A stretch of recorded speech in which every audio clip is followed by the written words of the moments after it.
Բելարուսի նախագահի ելույթը օրեր առաջ դարձավ ռուս-բելարուսական հարաբերությունների սրման նոր փուլի սկիզբ։ Свобода, независимость – это очень рентабельно, и это не оценивается никакими деньгами и никакими числами.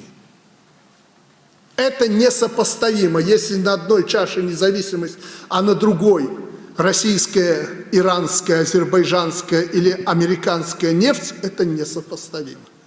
Мы все равно найдем выход.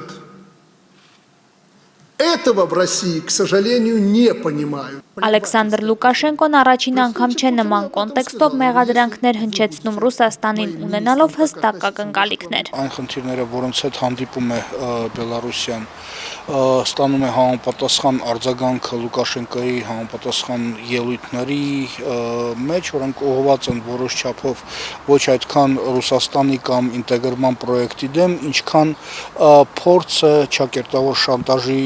միջոցով ձեռք բերել լրացուցիչ բարիքները, որոնք անհրաժեշտ են Բելարուսիային։ Այսպիսի ելույթների պարագայում անգամ մասնագետները դժվարանում են պատկերացնել, թե Բելարուսը կարող է լքել Եվրասիական տնտեսական միությունը, նրա կախվածությունը Ռուսաստանից թե տնտեսական, թե քաղաքական առումով չափազանց մեծ է։ Լուկաշենկոն փորձում է այդ կերպ ասել, որ Պուտին դու կարող ես, դու պետք է մեզ արժևորես, մենք պետք է քո համար լինենք կարևոր, հա։ Ինքը չի ասում, որ հակառակ դեպքում մենք դուրս կգանք, բայց ինքը գոնե պահանջում է, որ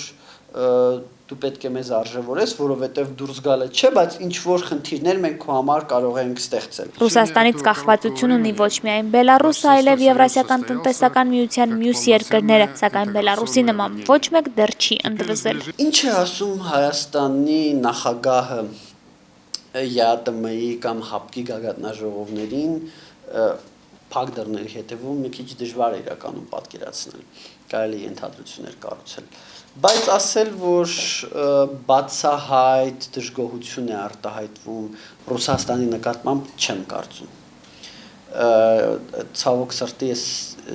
չեմ համարում, որ Հայաստանի իշխանությունները այդքան անկախություն ունեն։ Ես չեմ ուզում, որ մենք թույլ տանք նույն բաները, ինչ որ Բելարուսին։ Ես ուզում եմ, որ մենք պահենք մեզ այնպես, ինչպես թելադրում է մեր քաղաքական իրավիճակը, մեր տնտեսական անհրաժեշտությունը։ Իդեպ, չնայած պաշտոնական Մոսկվայի բազմաթիվ հորդորներին, Բելարուսի գերագույն դատարանը այսօր մերժել է բլոգեր Ալեքսանդր Լապշինի դիմումը։ Ռուսաստանի եւ Իսրայելի քաղաքացի հանդիսացող բլոգերը բողոք էր ներկայացրել ընդդեմ դատախազության որոշմանը, ըստ որի նա պետք է արտահանձնվի Ադրբեջանին, չի բացառվում բլոգերին արտահանձնեն հենց այսօր։ Ալեքսանդր Լապշինը տարիներ առաջ 2 անգամ այցելել էր Լեռնային Ղարաբաղ, ամիսներ առաջ էլ քննադատել էր Իլհամ Ալիևին, ինչից հետո պաշտոնական Բաքուն բլոգերի դեմ մի քանի քրեական գործ է հարուցել եւ միջազգային հետախուզում հայտարարել։ Ադրբեջանում նրան մեղադրանքներ են ներկայացրել մի քանի հոդվածներով, ըստ որոնց Լապշինին 5 տարվա ազատազրկում է սպառնում։